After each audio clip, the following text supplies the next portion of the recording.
The Ride Home Rants podcast is brought to you by Reaper Apparel Company. Reaper Apparel offers a casual line of superb fit, finish, and comfort. We design for those who refuse to die slowly and choose to live untamed. For those who aren't afraid to face the dark, for the ones that thrive in it, and for those who can appreciate life through a grim lens. That's Reaper Apparel Company. Go to the link in the description of this episode, use the promo code Mike Bono, and get 10% off. Also, the Ride Home Rants podcast is brought to you by my own personal merch store, the Stupid Should Hurt merch store. I have hats, I have t-shirts, hoodies, coffee mugs, water bottles, notebooks, you name it, I've got it. The description and the link for that will be in the description of this episode. Also, right now, if you use the promo code WELCOME, I will give you 5% off of your first purchase. That's the Stupid Should Hurt merch store. Also, the Ride Home Rants podcast is brought to you by Tactical Brotherhood, all American-made apparel, which helps support the Second Amendment. You can also find all this in the description of this episode with the link, Tactical Brotherhood. Part of every proceed does go to helping veterans, as it is a very good cause. All American-made products made right here in Minnesota. Go and check them out. Use the promo code PATRIOT15 to get 15% off your purchase. Now, let's start the show.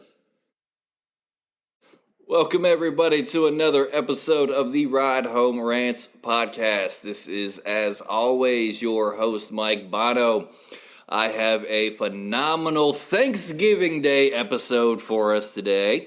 As you heard the sponsorships before this, the newest ones to the show, Reaper Apparel, the hat that I am wearing right now. Promo code Mike Bono, get you 10% off. Also, Jordan Branca, guest of the show with Core Wealth Benefits. Tell him the Ride Home Rants podcast and Mike Bono sent you. He'll hook you up. That being said, my guest today is my good buddy coming to us all the way from Morgantown, West Virginia. He is a fellow podcaster. Go and listen to Dingo Talk on YouTube, Apple, and Spotify too as well. He does a lot of other things, and he's a Bethany College alumni like myself. Carlo Guadagnino joins the show. Carlo, my man, what's up, buddy? Thank you for having me, Mike. It's, a full circle. We come a year from your episode on Dingo Talk, and now I'm over here, so I'm looking forward to being on the Ride Home Rants. Absolutely, brother. And I was going to, you brought me right into what I was going to say, so I was on Dingo Talk about a year ago. Oddly enough, though, I'll tell you this, I didn't tell you this, but when my show aired, I was literally on my honeymoon with my wife. I was like, but I got to watch this like it's me. And we had already been to the casino like early in the morning, had some breakfast. She was like, well, I'm going to take a nap. I was like, we're on honeymoon. You do you, bub. Whatever. Whatever you want to do, babe. You do, yeah, whatever. Happy wife, happy life. You do you, baby. Whatever. And I'm sitting there. And I didn't realize that we're just laying in the bed watching TV, and I put it on my phone, and she must not have heard you talking, because she turned, she goes, why are you talking, and who the fuck are you talking to right now? I was like, it's my podcast on my buddy Carlo. It's airing right now. I'm not talking to anybody. I swear, I swear to God. I am talking to him, but it's... I know I'm on my phone. Don't read into this, but it's... Well, I'm glad that I did not cause any marital dispute that early into the... Shortest marriage ever. That might have put a damper on our friendship there. Like, hey, man, you cost me my wedding. You cost me my marriage because I was talking to you on my honeymoon. Maybe a little bit. But all right, so take me through. How did Dingo Talk start? So obviously everybody went through the COVID pandemic together. And Dingo Talk kind of started as I was talking to the baseball coach at Bethany, the soccer coach, and the women's basketball coach, JT Thomas, Frankie Duduta, and Brian Sampson.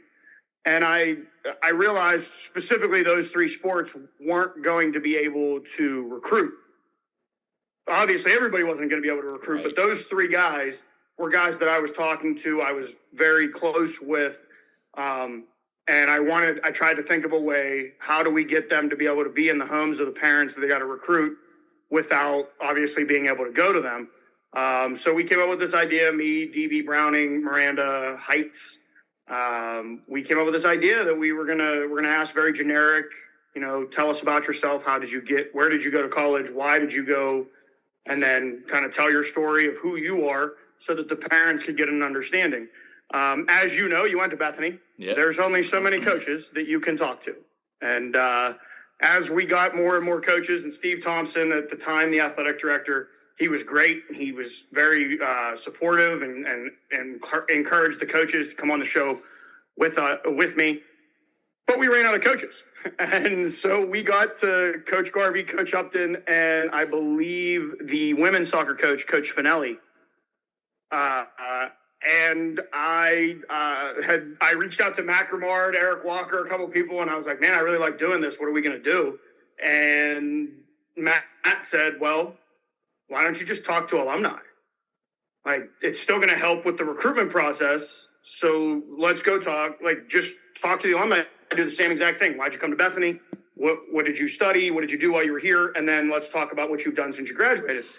So Byron Mayers was my first alumni tour episode. And I quotation that because one of those coaches that I named is also an alumni. So it was Frankie we had a coaches episode with Frankie. And then 2 months later, we had an alumni tour episode with Frankie. So one of those was focused just on sports. And one of those was focused more on Frankie's story and why he ended up at Bethany and the national championship and et cetera.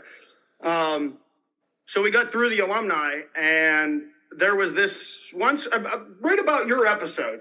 We really started to think about the 100th episode. Like we're honing in on this. What are we going to do for it? And I'm sure you've had the scheduling issues with trying to get everybody's time on it. So my original idea was I was going to bring back like the most viewed episodes. I was going to bring back 4 of the most viewed and have them kind of just catch us up and talk, and we all it was going to be a bullshit session. Well, one, Gab Gowdy is almost impossible to get a hold of now because, well, she's pretty famous. Yeah. Jeff Seglin, who is my most viewed show, he's the director of the communications department up at Harvard. So I don't know if I could get him on the hook for a 9 o'clock. Hey, can you sit here for an hour and just shoot the shit? Dave Sims was another one who was, again, especially with this year, there was no real opening for him to be on the show again. And then Harry Chambers that's our 4. Those are our top 4 most viewed shows. And so we got to the 100th episode, and we needed to talk. I'm an alumni. So I may have had a couple adult beverages, and we were all sitting around throwing ideas. What are we going to do for this 100th episode? And I had to follow up Daryl, which and I know. Following up Daryl Fenton with anything is not easy because it's like being George Clooney goes up and accepts an award and gives this great speech, and then Dingo Talk won a podcast award, and I got to go up there and look at George and be like, yeah, that guy, he's pretty good at what he does. Right. I'm not really sure why I'm here. I want to thank everybody that watched, and keep watching George's movies because we'll go with his speech. So we did the 100th episode, and once we hit 100, I realized that I was either going to stay the Bethany guy, which I had been for a lot of years. You know what I mean? I was the voice of sports. I did the campus feud. There wasn't really much on campus when especially my senior year, that if you watched on TV, I was there because I was willing to do it. And this is what I want to do. But I didn't want to stay into that box. I wanted to see if we could get some people that had no affiliation to Bethany. And the ironic thing is I started with Andrew Stockey right out of the gate. And as we were going into our first break, Andrew Stockey points out, I've been to Bethany. Okay, we're trying to get away from Bethany, so let's. There's no way that's going to keep happening. Well, then there's Bill Hillgrove, who remembers when the Steelers used to have training camp down at West Liberty, so he had come through Bethany. And there's Greg Brown and Lanny Fratteri. Lanny being teaching over at Waynesburg. He's been at Bethany multiple times now with the production crew. And the irony of what I'm trying to get to is that since we're at 147 now, the 47 guests since, and we've still sprinkled some alumni in there. Obviously, we're a unique group. When you get a Bethany person to come on and talk, it's easier to talk because we know there's a common ground for us to talk about. So I've done a couple of alumni, but I've really tried to see what guests are willing to come in. And thankfully, I've gotten the opportunity. Like I said, Greg Brown, Lanny Fratteri, the guy I just interviewed a couple weeks ago, Brian Finelli. He's the lead anchor on the Tennis Channel, and I'm more mad that I didn't think about it. Like, I could have a job right now on the Golf Channel if I'd have just taken 5 minutes and followed the golf team around and just covered the games, because you don't really have to talk or cover the. I said cover the games. See that? Right. That's why I can't be the golf guy. I messed up already. You're clever there. I cover Tiger. He's in there with the 9-iron. I don't know why he's using it, but we'll figure it out. We're going to see how it looks. Right. So, and then, leading into where we are now, being in Morgantown, there's some conversations going on with a lot of college athletes that are around the town because, you got Fairmont, you got WVU. There's a bigger pool to pull from. Absolutely. The problem I'm finding.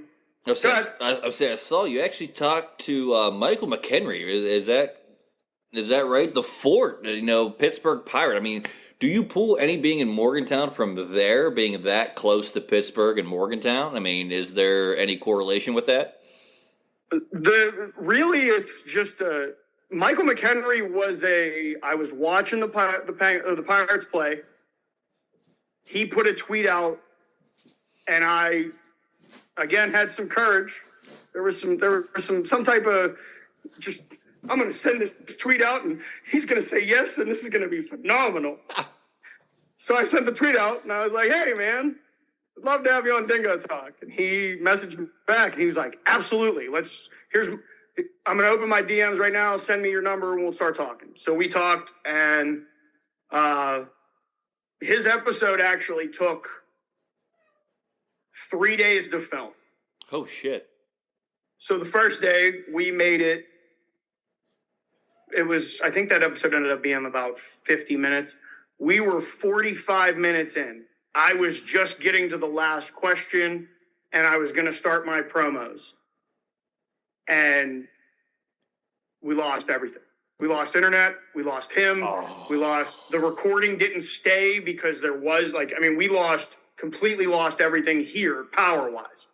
So I call him immediately because I'm panicked. This guy's on TV 6 times a week with the Pirates. This was his day to be open. Super nice guy. I mean, dude, I understand technology's crazy. We get it. Stuff happens. What's your next couple days? I have 2 days before we leave I think they were leaving for Atlanta. So we recorded. And then when we recorded on Monday, that was a Sunday. So we recorded on Monday. And when we sat down, when we finished the recording, he goes, or before the recording, he says, I know you're going to ask me about Atlanta because it's arguably the play that you think of when you think of the Fort is him making the tag, Greg Brown's call. Oh my God, he called him safe. Right. So we dive really deeply into what did you say? Because we all see where you're standing there with the ball and the glove and you just turn and your body language is, wait, what? And so he walks us through that, and and Greg Brown they both did. It was a great little, when I had Greg on, Greg also walked through and apologized to Jerry Meals for basically that's the call. As a Pirates fan, specifically that year, because a lot of Pirates fans look at that and say, well, that was kind of when the season that's when the wheels fell off and the season went, that 15 or 17 inning game. McHenry doesn't feel that way. There was a lot of other things. There were locker room things, and he was very honest about it. He's, there were some things. Obviously, that stands out, but that's not what. That's not the reason the season ended up going the way it did. So, but yeah, it's just been a lot of it has been my secret to getting guests is I will tweet you and say we'd love to have you on Dingo Talk, and if you respond. We try to get you wrapped up as quickly as possible so that there's not a time for a pivot. We try to avoid the pivots over here at Dingo Talk. Absolutely. I get that 100%. That's why I'm glad I have the wonderful manager of the Ride Home Rants podcast, Johnny Fitty Falcone, another Bethany alumni. He handles all bringing in the guests. You were kind of the one-off. It was like, you know what? Carlos had both of us on his show. Dingo Talk. Love Carlo. We're Bethany alum. Why don't we see if we can work out some time to get good old Carlo on the show? And well, now I think this opens me up, right? Now I'm allowed to sit down at the Italian table. Oh my God. I was just about to say, because we're already starting to think about our next Italian round table, and I know you were upset about the Italian round table for the first Italian round table that we did here to come on the show. We're gonna get you on. Don't worry, like that's happening.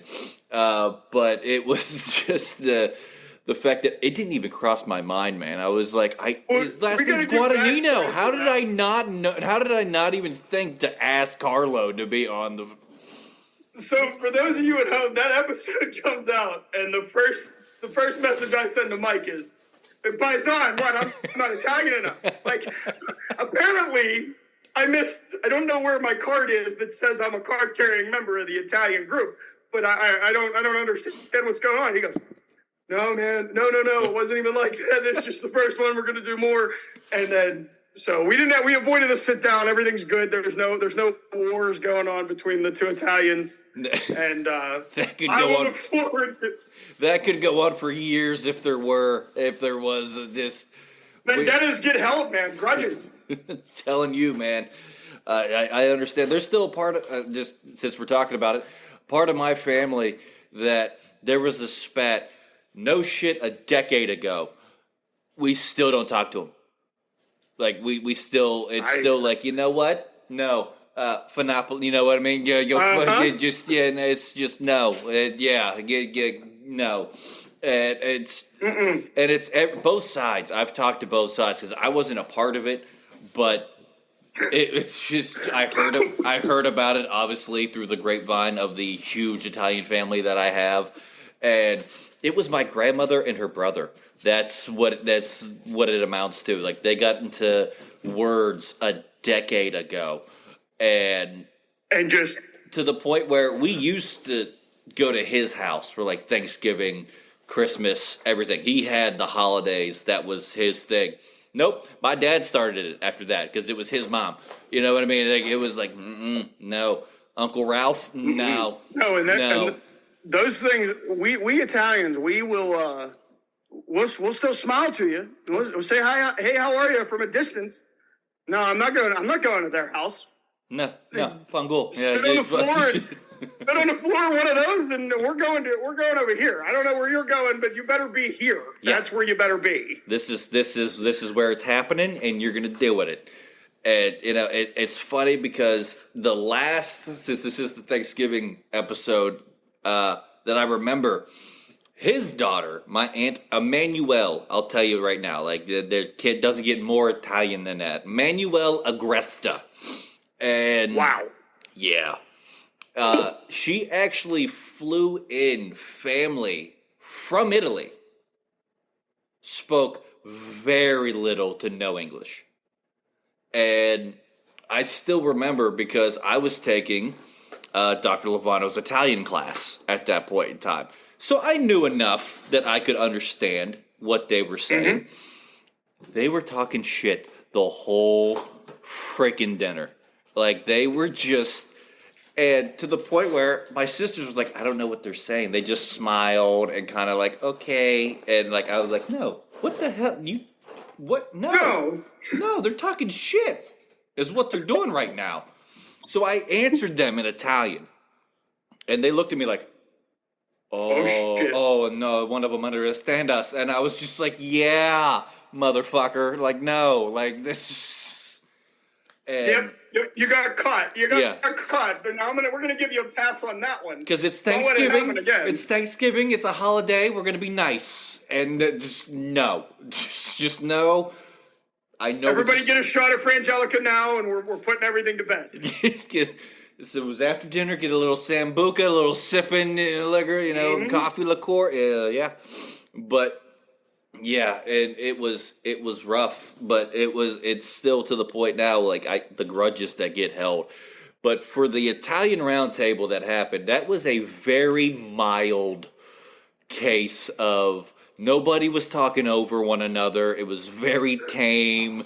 I was going into this like, all right, I'm just moderating this because it's my show, but I don't know how I'm gonna. It's a bunch of Dagos. How am I gonna control a bunch of Dagos to be able to keep this under wraps and keep this under an hour?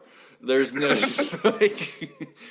Well, your under wraps was okay. The other one is the problem because once you get us all going, and there ain't no stopping. There's not an exit lane to that. No, there's not. It's like, just let it happen. I'm just gonna sit back and just we'll wait. But are you done? Yeah. Well, I'll wait for you. You know the old teacher saying. Yeah. We'll wait. We'll wait for you. Yeah, and it was funny because as soon as the recording stopped, like, one of the guys, Jordan Branca, sponsor of the show, goes, "Hey, I gotta say, this was the tamest bunch of Italians that I've seen in a long time." I was like, yeah, I had such high hopes this was going off the rails, but I'm glad it didn't.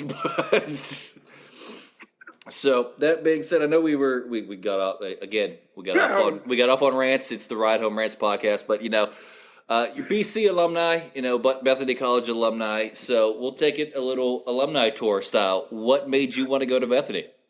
I was going to a school in Massachusetts called Becker College. I was pretty much signed, sealed, and delivered. All they had to do was give me my financial aid package. I left Becker. I had one visit left. It was Bethany College. I walked in.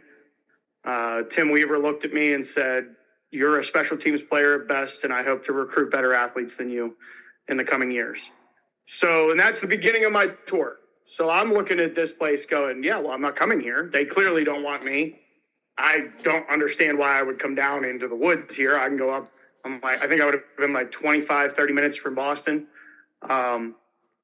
But the factors, as I'm going through the campus, thinking about, my grandfather was getting old. My dad, health-wise, wasn't great, but was not terrible. But I don't want him to be making a 12-hour drive to Boston when he can make an hour drive to Bethany. Did my tour, come back, and President Miller at the time and Coach Weaver handed me my financial aid package. And by the time I got home, my dad was already pretty much like, "All right, so where are you going? You narrowed it down to the three schools. The three schools were St. Vincent, Becker, and and Bethany. Where are you going?" And I said, "Well, I really love Becker, but if they don't give me the financial aid, I'm not gonna be able to go there. It's a $60,000 a year school." Yeah. And it took about 2 weeks. We sat there for 2 weeks and talked, and the more I thought about it, the more I wanted my grandfather and my dad to get to see me play college football. So I called Coach Weave and I said, "I think I want to be a Bison." And then, the tone changes because we've had a way of, before you were a player, you were a player, but you weren't a player. Once you said, "I want to be a Bison," then you were his guy. And there's a lot of misconception about Weave. We've talked a lot of shit. Weave was pretty egotistical and kind of a dickhead sometimes. But that being said, Garv, and Jacoby Watkins, I would say, the three coaches that you couldn't find people that cared more. I mean, Weaver would be at practice, and if it was cold, he would have teardrops like just streaming down his face because he was one of those people. Cold air makes him like really tear up. So you'd be at practice. Like I'm 18 years old and standing in practice, and this guy's screaming at you, but his eyes are just streaming water. They're bloodshot red. And he had this saying, "God bless America." And I'll use the athlete because I think you know him very well. Lando. Yeah.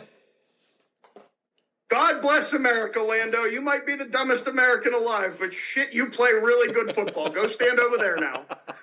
And so when he couldn't yell at Lando, he would find somebody else to go, "God bless America, you're the dumbest American alive. You're either really bad or really good," but that was how you knew where you were with Coach Weave. But yeah, I mean, I as I toured the campus and whatnot, as I got off track there, the ADHD kicked in. I got it.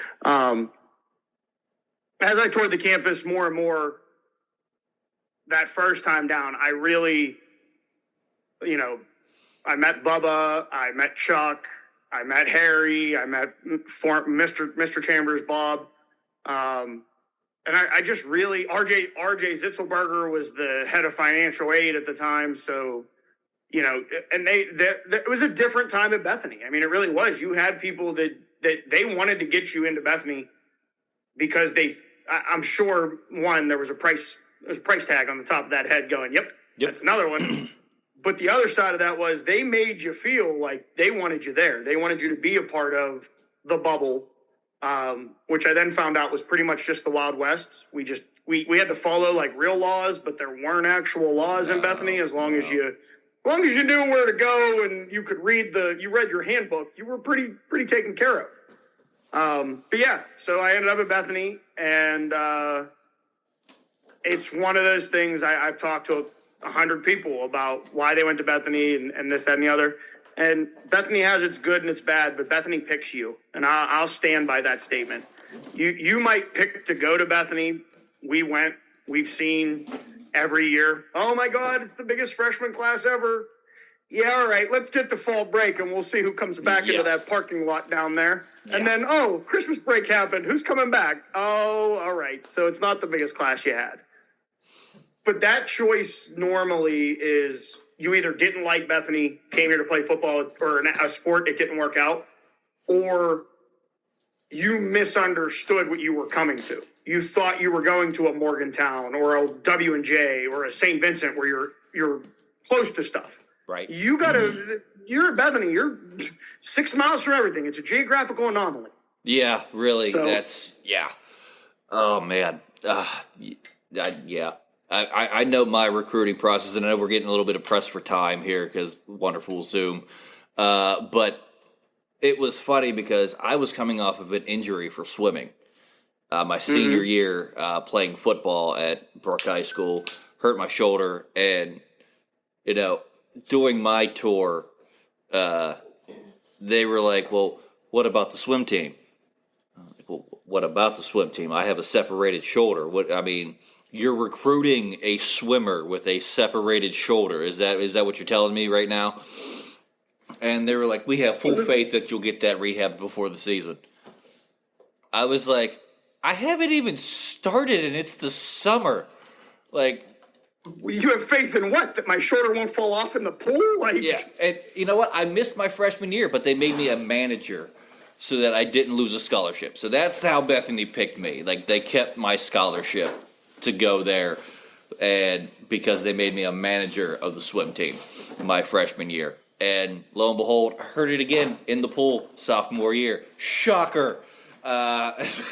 Who saw that one coming? Right. Not them. No, but and come to find out, I made 4 guys on the team when I was there. Enough for one relay. I was like, oh, that's why they're recruiting me this hard. Okay, it makes sense now. They need the one other guy. They need that relay. They need those relay points is what they needed. And yeah. So yeah, that was my experience a little bit. But like I said, I know we're pressed for time here, and I got to get this in because Fitty will kill me if I don't. And it's the Fast Fitty 5. I know you've probably been waiting for this. For the new listeners, 5 random questions from the wonderful manager of the podcast, Johnny Fitty Falcone. And they're going to be kind of rapid fire, all Thanksgiving themed, since this is the Thanksgiving Day episode. So, Carlo, if you're ready, man. I'm ready. All right. Question number 1. What is the better side dish for Thanksgiving, green beans or corn? Corn. Okay, good call. Number 2. What is your ideal Thanksgiving type of weather and temperature? I'm big. 2 years ago, the snowstorm that we got, and then we didn't get one for Christmas. Oh, yeah. It was pretty cool to see snow on the ground on Thanksgiving, but it was also like 65. So I'm gonna go with Pittsburgh weather. Give me some snow, but also give me that 65 degrees where the snow is like kind of melting, but it's like chunky over on the side of the road. That's where I'm looking at. I got you. Okay.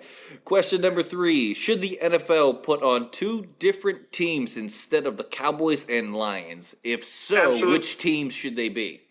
Absolutely not. It's tradition. Okay. Absolutely not. That's like asking if I'm going to have turkey on Thanksgiving. I get it 100%. Question number 4. Is the Macy's Day Parade overrated or underrated? Overrated. Overrated. Thank you for that. I was really hoping you said that. Question number 5. Which would be a better way to spend Thanksgiving? A, at an NFL game and eating out, or B, on a beach in Hawaii at a Thanksgiving cookout? I'm going to go with the second one. 2. 2? Hawaii. Being in Hawaii just seems like, I'm not going to get my snow, but I'm going to get my 65 degrees at least. Yeah. So you get one of the two. 50%. If you were in Vegas, you'd have the best odds. And it took me 6 years to get out of Bethany, so 50%, we're okay with that number. Yeah. I get it. That was the Fast 55. And I got to say, so far, since we've done this 2 seasons now, fastest answers I've had to these questions. Like somebody who was ready for these questions. I wasn't ready for them. He sent these to me this morning. So that's... Hey, I'm very serious. I take Thanksgiving very seriously. It's a time to eat. It's a time to be with family and be thankful. But that first part really takes precedent over most of it. I'm big on the food. I'm gonna have 3 or 4 plates because I got to do the 6 family trips. So yeah, I get it. I 100% get that. Oh man. So, Carlo, like every other guest, I give every guest this opportunity. End of the show. Anything you want to get out there, promote. Can only give you about 30 seconds this time, or about 45 seconds. So anything you want to get out there, my man, the floor is yours. All right. Well, we are launching merch. This is the prototype for the hats. They're going to be black, not gray. If you're interested, get in contact with me. Once we have enough pre-orders done, we're going to send that first order out. We have about 25, 30 right now. Follow us. Check out Dingo Talk, and sneak peek for you, Mike. Danny Bishop, another former Bethany alumni, will be launching Bishop's Confessional coming in 2023. It's my first jaunt into the producing and directing side of things. So make sure you guys check that out. And thank you for having me, and happy Thanksgiving to everybody out there. Hey, not a problem, man. Thank you for being on. I only got like 30 seconds here because Zoom is fantastic. But thank you for everyone for joining this Thanksgiving Day episode. That's going to do it for us. As always, if you enjoyed the show, be a friend, tell a friend. If you didn't, tell them anyways. They might like it just because you didn't. That's going to do it for me, and I will see y'all next week. The Ride Home Rants podcast is brought to you by Dubby Energy. Energy drinks made for gamers, streamers, and podcasters alike. For gamers, streamers, and podcasters alike. Go to the link in the description where you can find the best energy drinks out there. Less caffeine than a cup of coffee. Also, no jitters and no crash afterwards. Use the promo code Mike Bono and get yourself 10% off. Also, the Ride Home Rants podcast is brought to you by my favorite sponsor of the show, and that is Shankit Golf. Golf apparel made for the everyday golfer. We might not go out and shoot a 6 under par. We're probably going to shoot a 6 over par, but this is going to give us the gear that's going to help us rock it on and off of the course. Go to the link in the bio, use the promo code Mike Bono, and get yourself 10% off there as well.